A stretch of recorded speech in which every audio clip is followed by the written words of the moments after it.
Have you ever thought about poultry farming? If you ever thought about it, what made you not start? Poultry farming made simple by Katap's Farm. Welcome back to our YouTube channel, and this morning I want to share with you the factors you would consider before starting up a poultry farm. Most people have a problem or a challenge of land, but with poultry farming, you can start from wherever you are with what you have. Let me give you a clue on how you can start a poultry farm without land or with a small land. If you are somebody that is working in some small job and you're renting a 10 by 10 foot house, you can decide to make honest veranda, put a small box, put your 2 hens. That is 1 male cock and 1 female bird. That means you're going to get eggs. You are also a poultry farmer with 2 birds. If you can be able to rent 2 rooms, 10 by 10 feet, you can rent 2 rooms, 1 for your birds, 1 for yourself. That means you can have 100 broilers in a 10 by 10 feet and you're able to earn at least $10 per week. That means you can earn $40 per month from your 100 broiler bird. That means you can do poultry farm without land.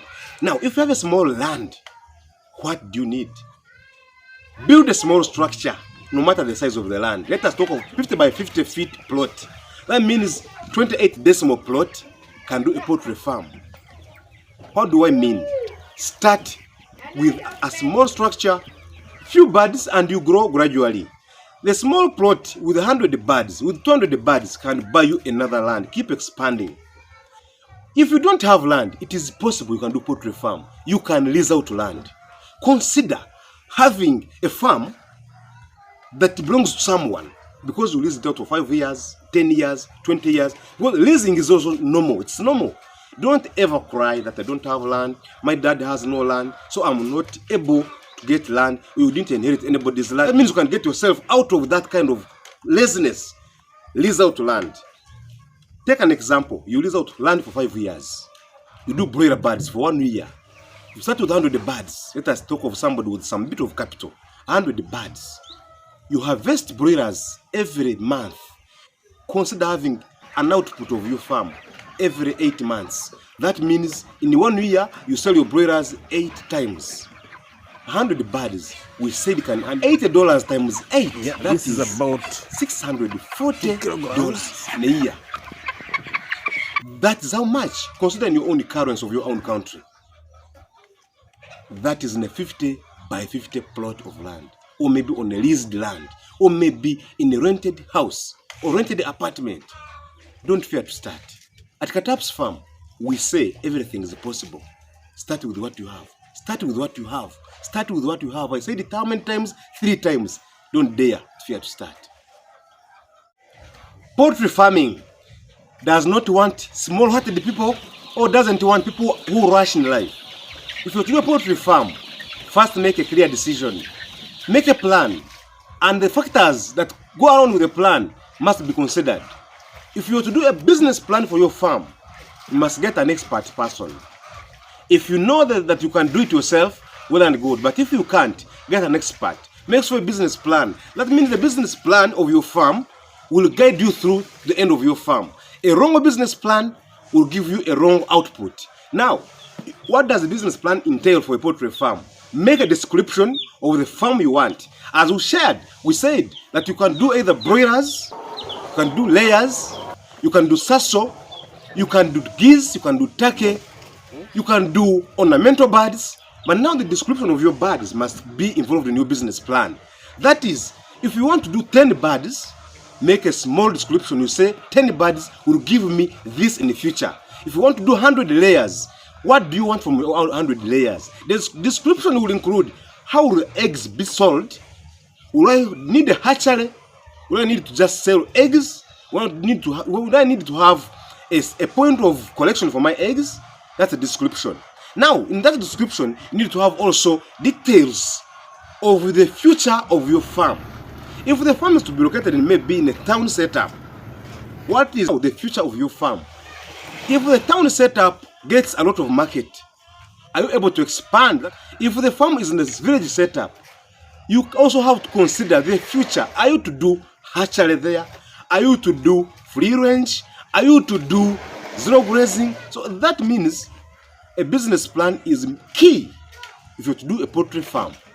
A clear decision in your life will get you what you want in your life.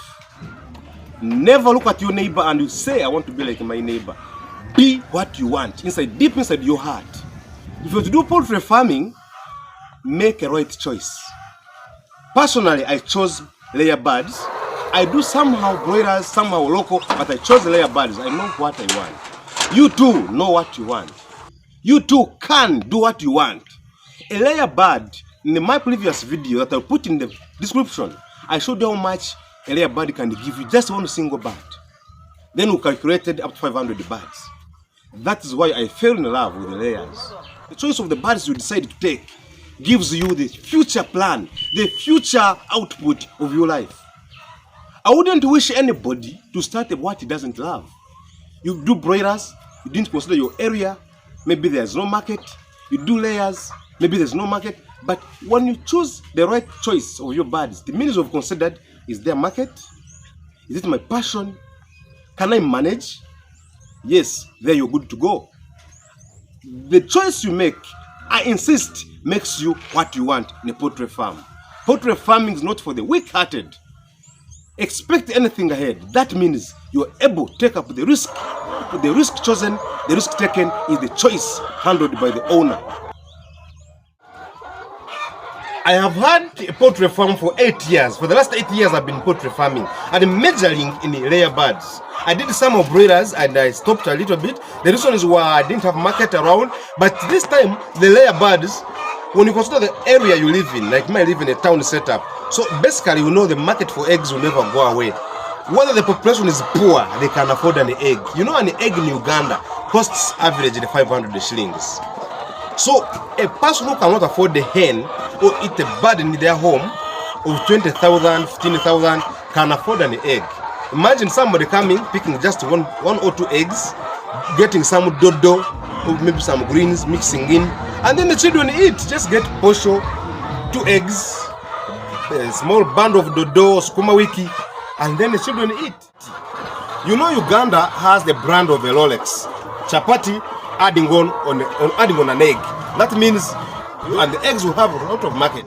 Oh, if you're near a congested area, these people, they like small birds.